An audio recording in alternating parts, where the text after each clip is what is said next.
नमस्कार दोस्तों, स्वागत है आपका हमारे इस YouTube चैनल पर। एक दिन गौतम बुद्ध ने एक दुखी व्यक्ति को देखा।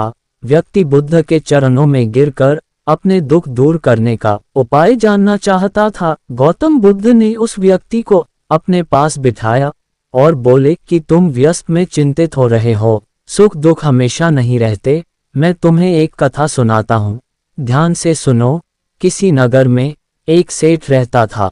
वो बड़ा ही उदार और परोपकारी था। उसके दरवाजे पर जो भी आता था वह उसे खाली हाथ नहीं जाने देता था और दिल खोलकर उसकी मदद करता था। एक दिन उसके यहाँ एक आदमी आया। उसके हाथ में एक पर्चा था जिसे वह बेचना चाहता था। उसके पर्ची पर लिखा था, सदा ना रहे। इस पर्चे को कौन खरीदता? लेकिन सेठ ने उसे तत्काल खरीद लिया और अपनी पगड़ी के एक छोर में बांध दिया। नगर के कुछ लोग सेठ से ईर्ष्या करते थे। उन्होंने एक दिन राजा के पास जाकर उसकी शिकायत की, जिससे राजा ने सेठ को पकड़वाकर जेल में डलवा दिया। जेल में काफी दिन निकल गए। सेठ बहुत दुखी था। क्या करें, उसकी समझ में कुछ नहीं आ रहा था। एक दिन अकस्मात सेठ का हाथ पकड़ी के घाट पर पड़ गया।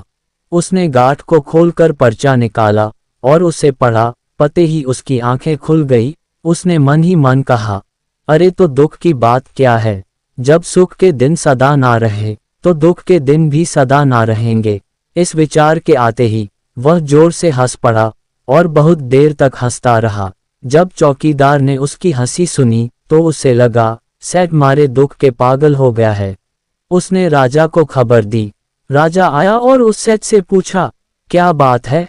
सेठ ने राजा को सारी बात बता दी। उसने कहा, राजन, आदमी दुखी क्यों होता है? सुख के दिन तो सदा बदलते रहते हैं। सुख और दुख तो जीवन के दो पहलू हैं। यदि आज सुख है तो हो सकता है कि हमें दुख भी देखना पड़े। ये सुनकर राजा को बोध हो गया।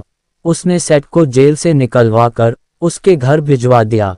सेठ आनंद से रहने लगा, क्योंकि उसे ज्ञात हो गया था कि सुख के साथ दुख के दिन सदा नहीं रहते हैं। बुद्ध के मुंह से यह कथा सुनकर उस व्यक्ति के मन का बोझ हल्का हो गया। उसने गौतम बुद्ध का आशीर्वाद लिया और अपने घर की ओर चल पड़ा। इस वीडियो से आपको कुछ सीखने को मिला हो तो इस वीडियो को लाइक और चैनल को सब्सक्राइब जरूर करें। धन्यवाद।